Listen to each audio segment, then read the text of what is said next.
On BBC World News, the biggest African and international news stories focus on Africa. This is Focus on Africa from BBC World News. I'm Sophie Ikenye. A mixed legacy. The world remembers Robert Mugabe, the former president of Zimbabwe, after he died at the age of 95. Comrade Mugabe bequeaths a rich and indelible legacy of tenacious adherence to principle on the collective rights of Africa and Africans. He was my first president, so to me, he deserves a great honor. This man caused untold suffering for a long time, and that system is still oppressing us today. What was his legacy for Africa? Presidents across the continent pay tribute. We look at Mr. Mugabe's role in the fight against British rule and how Zimbabwe fared under his leadership.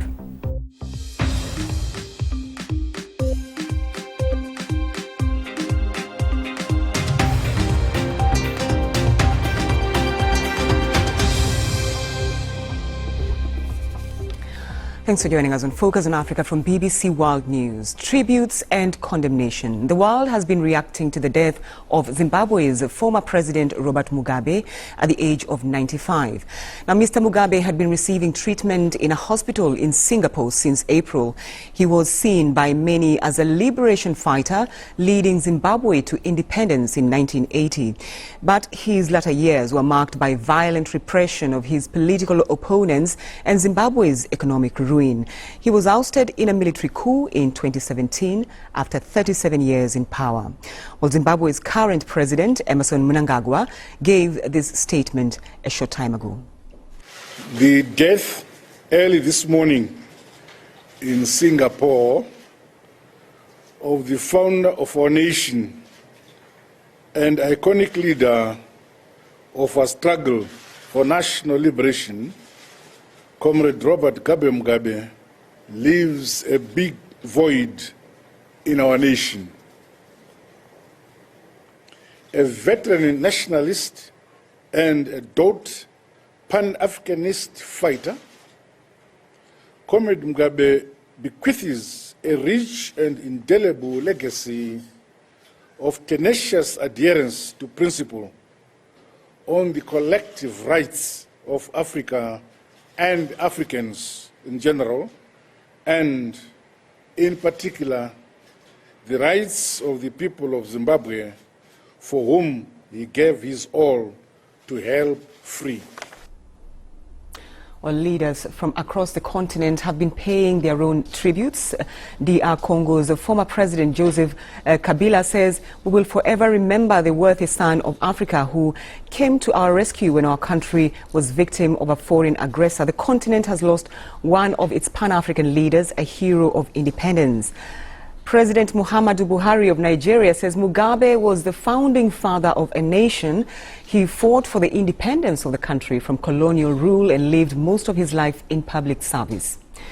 Tanzania's President John Magufuli, on his part, says Africa loses a brave, determined leader, an Africanist who turned the rejection of colonization into action. May God let his soul rest in peace.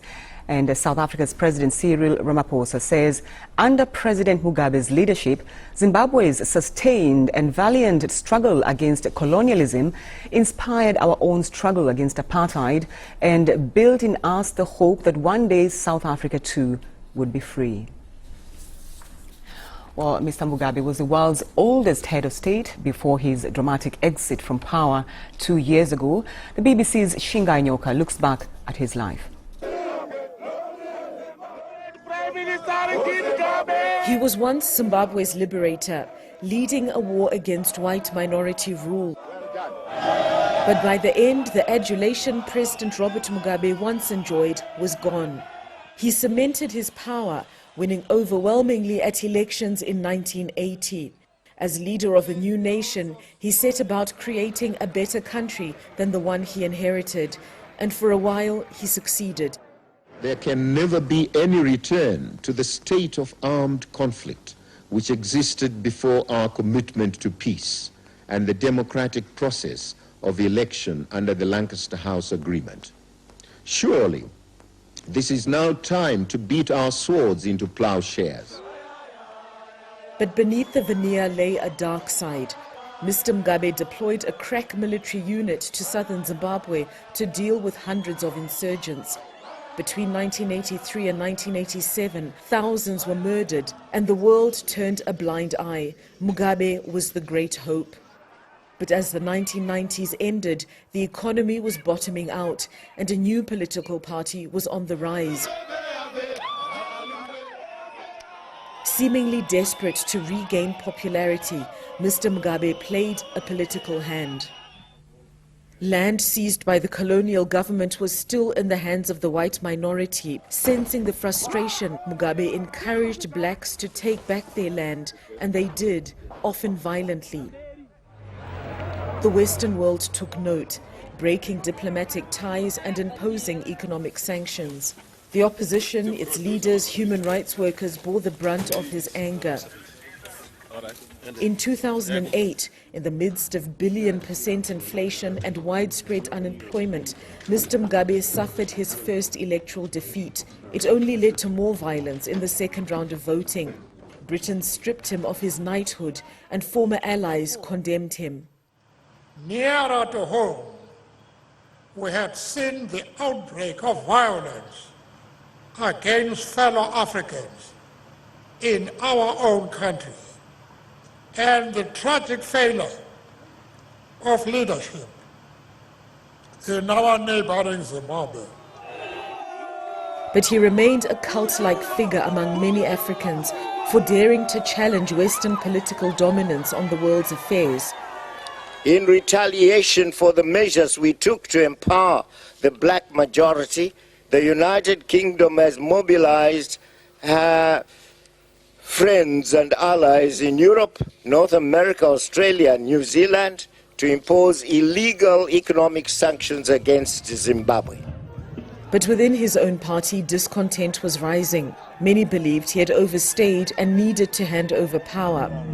His second wife, Grace Mugabe, 40 years his junior, seemed to be gaining power, and she began accusing then Vice President Emmerson Mnangagwa of trying to oust them. Mr. Mugabe finally fired his longtime aide, accusing him of trying to topple him. Mr. Mnangagwa, with the help of the military, mounted a comeback, posting soldiers on the streets and placing Mr. Mugabe under house arrest.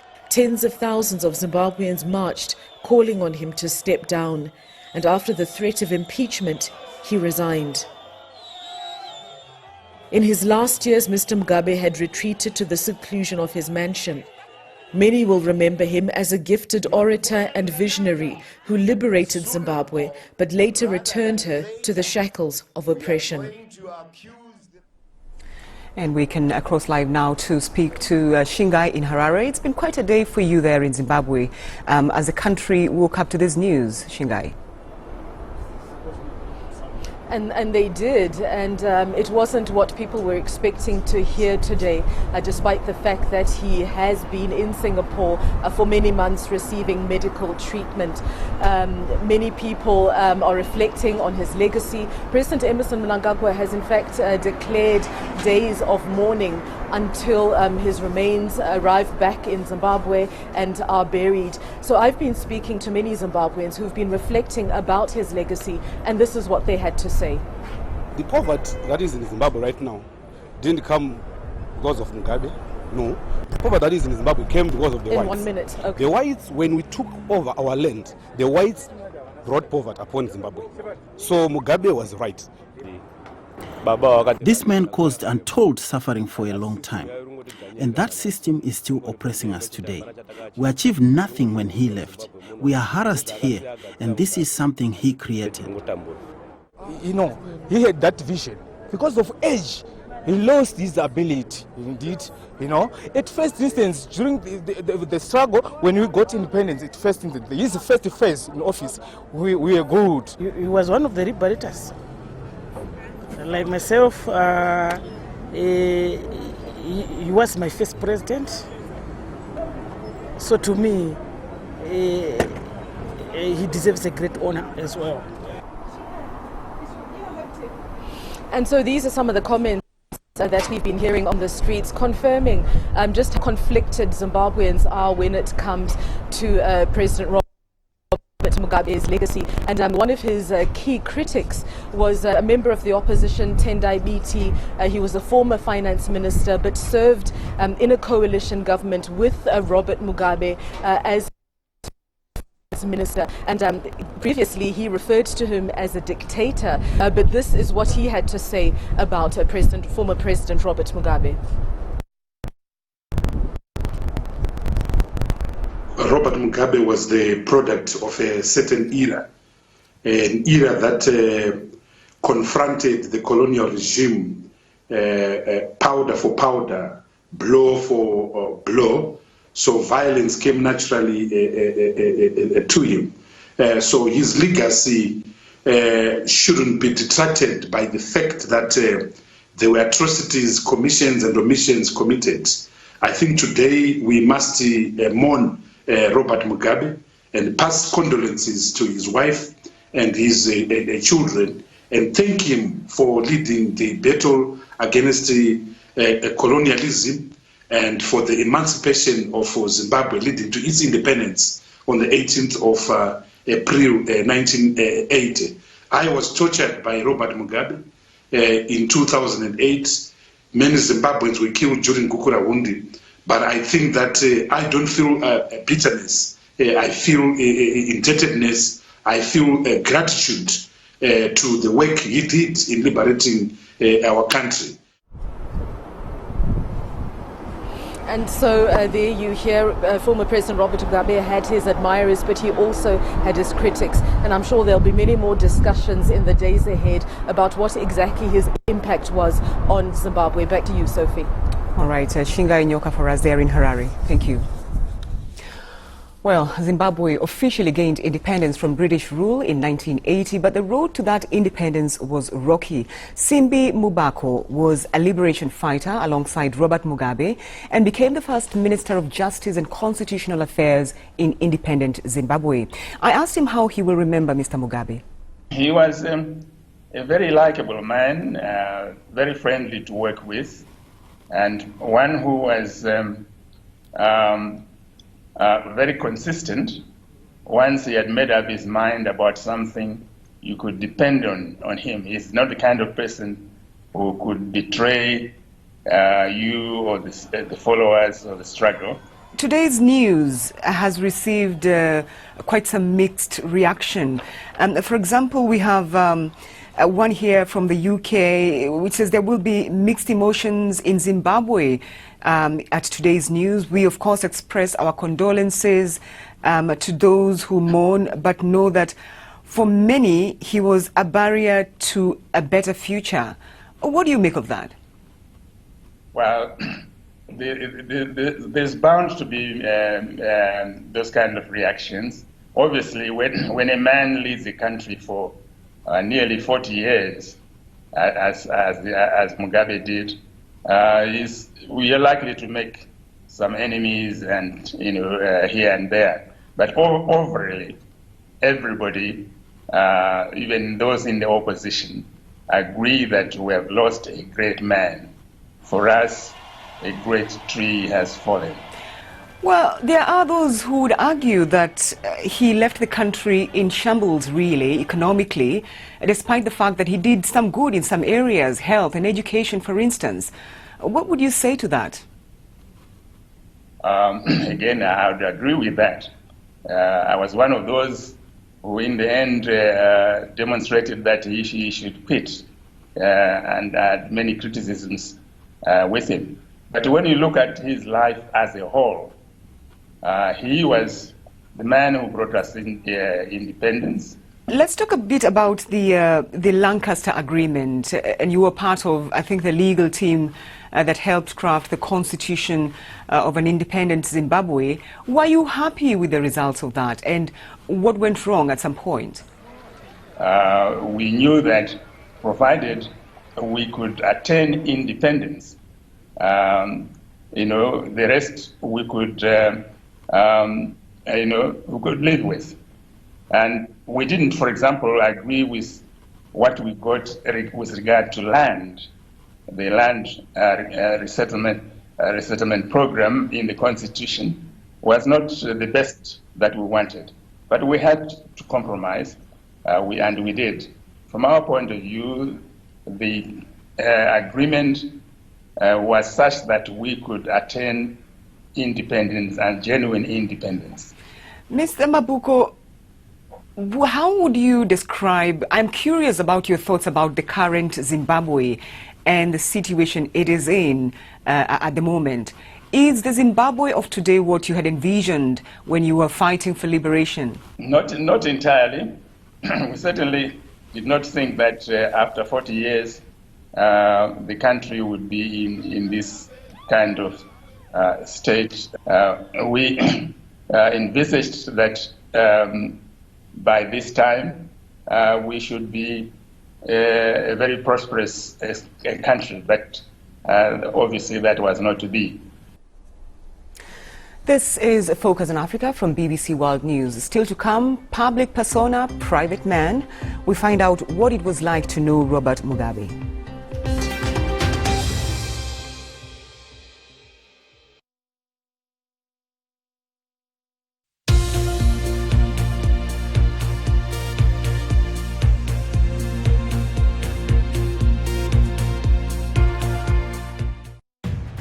My name is Tony Giles and I'm totally blind and severely deaf in both ears. And I spent the last 21 years travelling. I visited over 120 countries, every continent in the world. It's my passion. Woo! That was awesome. The travel show joined Tony on his trip to Ethiopia. Mike, hi. Hi. Good to meet you. Welcome to Ethiopia. So I plan my routes before I travel. I don't know who I'm going to meet, I don't know what's going to happen. And to me, that's all an adventure. And many people say I couldn't do that, but I've never really seen. So I don't worry about it. It's all the unknown, and that's what I love. I'm showing them that you can see the world in an alternative way. And I tell them that I come to eat the food and meet the people and hear the music and walk on the mountains, and I can feel it all through my skin and my feet, and that's how I see a country. We don't just report the story, we live it.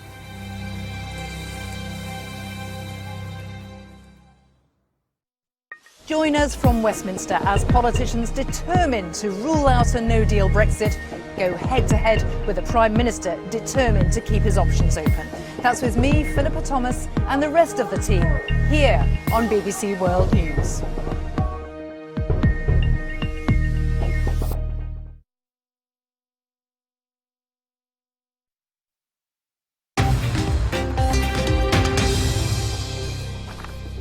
I'm Sophie Ikenye and you're watching Focus on Africa from BBC World News. African leaders have been paying tribute to the former president of Zimbabwe, Robert Mugabe, who has died at the age of 95. And the current president, Emmerson Mnangagwa, who replaced Mr. Mugabe after a coup, called him a Pan-Africanist who had dedicated his life to the emancipation of his people. Now, for many, Mr. Mugabe was seen as a liberator and a Pan-Africanist who helped lead the country from colonial rule. Although he elicited mixed reaction in the West, often caught in controversy, he was, in many corners of Africa, considered an elderly statesman. Well, let's bring in Jonathan Moyo, Zimbabwe's former Minister of Higher Education. He joins us from Nairobi. Thanks for taking time to talk to us on Focus on Africa. We'll talk about Mr. Mugabe's achievements as a Pan-Africanist, but first your reaction to his death. A sad day for Zimbabwe, and it's something that people could see it was coming, but they were not prepared for it. And there is no doubt that the country has lost a great national founder and African icon and a global voice, and he will be very difficult, if not impossible, to replace. As a Pan-Africanist, what were his achievements?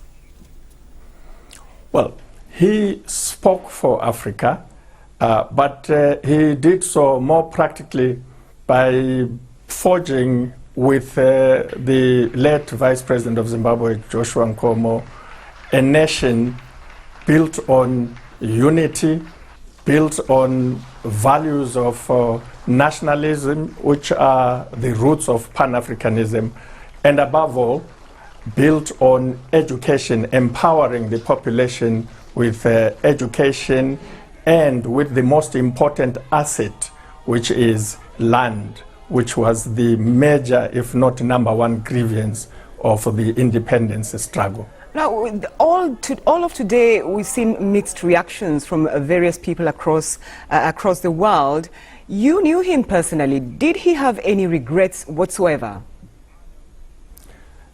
There can be no doubt that a towering figure like him would have been very aware of the impact of his leadership and the impact of the issues of the day that divided people, and which he would have handled differently. But remember, he was not a one-man system. He was a leader who was part of a system, and that system not only shaped him, but also had great impact on the country, and enforcers of that system did a lot of things in his name, a lot of bad things in his name. Just very quickly, did you speak to him after he was ousted? I was in contact with him throughout that tragic moment in the history of our country. All right, and any idea how his family is doing? I think it stands to reason that they cannot be doing well in a moment like this. All right, Jonathan Moyo, thank you for taking time to talk to us on Focus on Africa.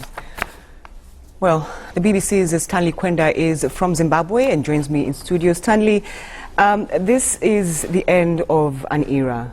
What are your recollections of President Mugabe while you are in Zimbabwe? Well, it all goes back to when I started school, way back in 1987. I'm one of the born frees. People were born after independence in Zimbabwe. And for me, one thing that comes to mind is his enduring legacy when it comes to education. Immediately after independence in 1980, he introduced very positive policies to promote education in Zimbabwe, especially primary education. I remember we were going to school for free, we would get free food at school. I remember we used to get small packets of milk, hot buns, energy biscuits to try and keep us in school. I also went to a brand new primary school. Just after independence, we used to have hot seating system where a group of children will use the class in the morning and then another group will use the class in the evening. But by 1987, he had cleared that. So for that, I think he did very well in those early parts of the independence. He also did very well in terms of providing primary health care in the early parts of independence. Those who were in later stages of education, like university, they used to get state gratuities, and I can tell you some of our political leaders today did benefit from that system. But of course, later on we know things flipped a little bit. There were very ill-advised economic policies that were introduced. So in a way, there's a twinge of sadness, but also a twinge of thankfulness. I'm wondering, Stanley, whether you have met him before yourself and how you felt. Well, sitting at home watching TV as a young boy, he always looked like I revered him. I really respected him.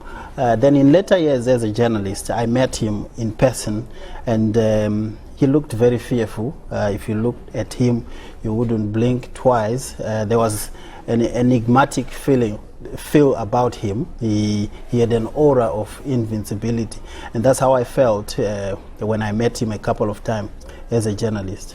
Very quickly, Stanley, how will his death change the politics of Zimbabwe, if at all? It's one thing we are looking forward to seeing at his funeral, because I think a lot of political games will play out at that funeral. We've heard of how he expressed his wish and how he wants people to say goodbye to him. At the moment, the president has announced that he has been declared national hero, but we know that there's been some expression of his wishes, who he wants to see at his funeral and how he wants to be buried. So it will be interesting days ahead. All right, Stanley Kwenda, thank you. And now we leave you with some of the most memorable words from Mr. Mugabe himself. Thank you for watching. I urge you, whether you are black or white, to join me in a new pledge to forget our grim past, forgive others and forget, join hands in a new amity, and together as Zimbabweans, trample upon racialism, tribalism and regionalism. What can the British government teach us at all about democracy?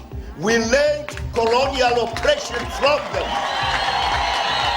Let them keep their loud mouths shut. Never surrender.